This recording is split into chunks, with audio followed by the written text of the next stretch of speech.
નમસ્કાર વિદ્યાર્થી મિત્રો, શાસ્ત્રી સ્વામી ધર્મપ્રસાદ દાસજી બીકોમ કોલેજમાં આપનું હાર્દિક સ્વાગત છે.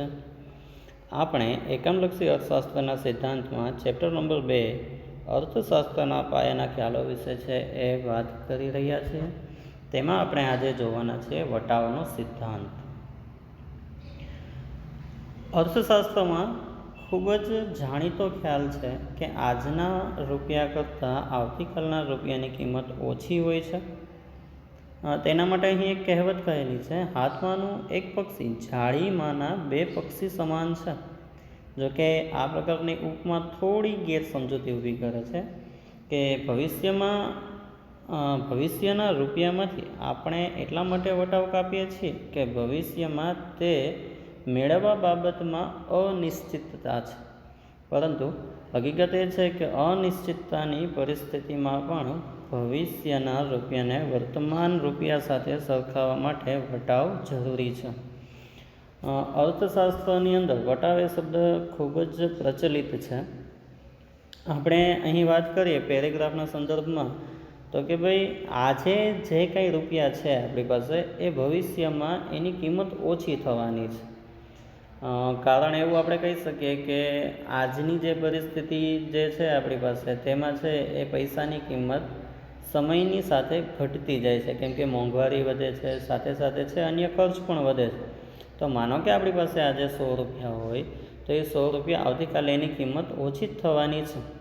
જોઈએ આપણે આગળ એક ઉદાહરણ દ્વારા વટાવની જરૂરિયાત સમજવાનો પ્રયત્ન કરશું. આપણે ધારો કે તમને 100 રૂપિયાની આજની બક્ષિસ અને 100 રૂપિયાની 1 વર્ષ પછીની બક્ષિસ વચ્ચે પસંદગી કરવાનું કહેવામાં આવે તો તમે ચોક્કસથી 100 રૂપિયાની આજની બક્ષિસ છે એ પસંદ કરશો. આજની અને 1 વર્ષ પછીની બંને બક્ષિસ મેળવવા બાબતમાં અનિશ્ચિતતા છે, છતાં તમે આજની બક્ષિસ છે એ પસંદ કરશો. તે એક હકીકત છે, કારણ કે આજે 100 રૂપિયા મેળવી તેનું રોકાણ કરે તેમાંથી 1 વર્ષમાં વ્યાજની કમાણી કરી શકાય છે. દાખલા તરીકે વ્યાજનો દર 5% હોય તો વર્ષના અંતે આપણને છે એ 100 રૂપિયાના 105 રૂપિયા મળી શકે છે. તો અહીંયા ઉદાહરણ શું સમજાવવા માગે છે કે 100 રૂપિયાની પસંદગી કરવાની વાત છે. તો 100 રૂપિયા માનો કે આપણી પાસે આજે લેવામાં આવે છે અને એક વર્ષ પછી આપવાનું કહે છે, તો આપણે 100 રૂપિયા આજના છે એ પસંદ કરીશું, કેમ કે વર્ષ દિવસ પછી 100 રૂપિયા આપણને મળે એવી કોઈ છે એ ચોક્કસ માહિતી નથી. પણ આજે આપણે જે 100 રૂપિયાની બક્ષિસ સ્વીકારશું તો એ 100 રૂપિયાનું છે એ આપણે રોકાણ કરી શકીએ છીએ અને એ રોકાણમાંથી આપણે વ્યાજના પૈસા મેળવી શકીએ છીએ અથવા તો છે એ કમાણી કરી શકીએ છીએ. એટલે આજના 100 રૂપિયા છે એ 5%ના દરથી પણ જોવામાં આવે તો વર્ષ દિવસ પછી એ 100 રૂપિયાની કિંમત 105 રૂપિયા થઈ જાય છે. ઉદાહરણ દ્વારા સમજવાનો પ્રયત્ન કરીશું. આપણે અહીંયા રોજબરોજના ધંધામાં વટાવનો સિદ્ધાંત અમલ વ્યાપક પ્રમાણમાં થતો જોવા મળે છે.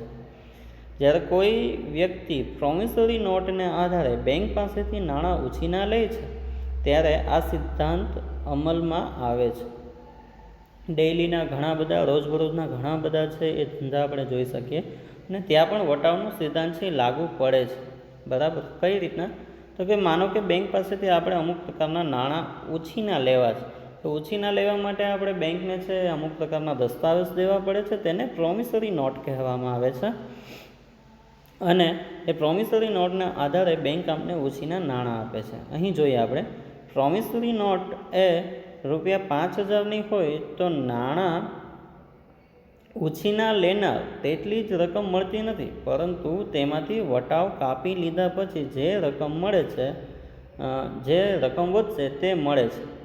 જો વટાવનો દર 10% હોય અને પ્રોમિસરી નોટ 1 વર્ષની મુદત હોય તો ઉછીના લેનાર વ્યક્તિને આશરે 4545 રૂપિયા મળે છે. આ પરથી કહી શકાય કે ઉપરોક્ત વટાવના દરે 1 વર્ષ પછી 5000નું મૂલ્ય વર્તમાન મૂલ્ય સાથે સરખાવવામાં આવે તો 4545 રૂપિયા જેટલું થાય છે.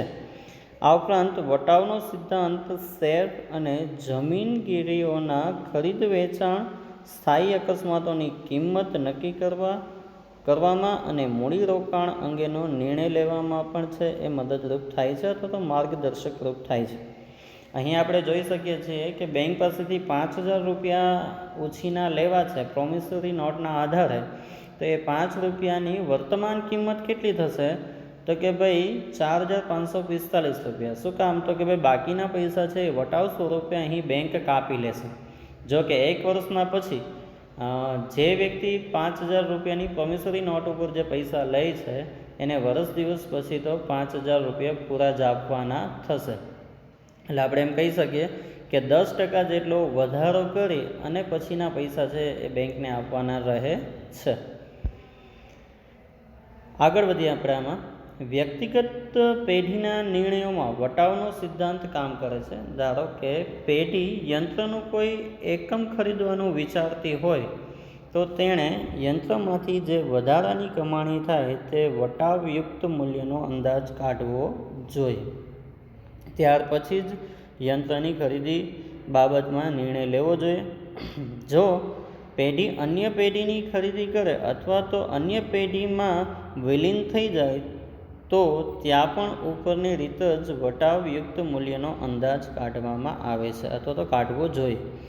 જો પેઢી એવી વસ્તુઓનું ઉત્પાદન કરતી હોય કે જુદા જુદા સમયે તૈયાર થતી હોય તો વટાવનો સિદ્ધાંતને ધ્યાનમાં લીધા વગર તેની નફાકારકતા બાબતમાં તુલના કરી શકે નહીં. આમ જુદા જુદા સમયે ઉત્પાદિત થતી વસ્તુઓની સાચી નફાકારકતા જાણવા માટે વટાવનો સિદ્ધાંત ઉપયોગમાં લેવો જોઈએ. એટલે આપણે એમ કહી શકીએ કે આજે જે આપણે વસ્તુ લઈએ છીએ, જે કોઈ યંત્ર લઈએ છીએ, જો કે પેઢીમાં વધારાની આવક માટે જ લેતા હોય તો એ યંત્ર છે એ સમયની સાથે તેની કિંમતમાં ઘટાડો થાય છે.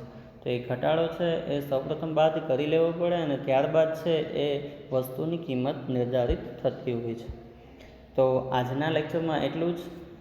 વધારાનું આપણે છે એ આવતા લેક્ચરમાં જોઈશું. ધન્યવાદ.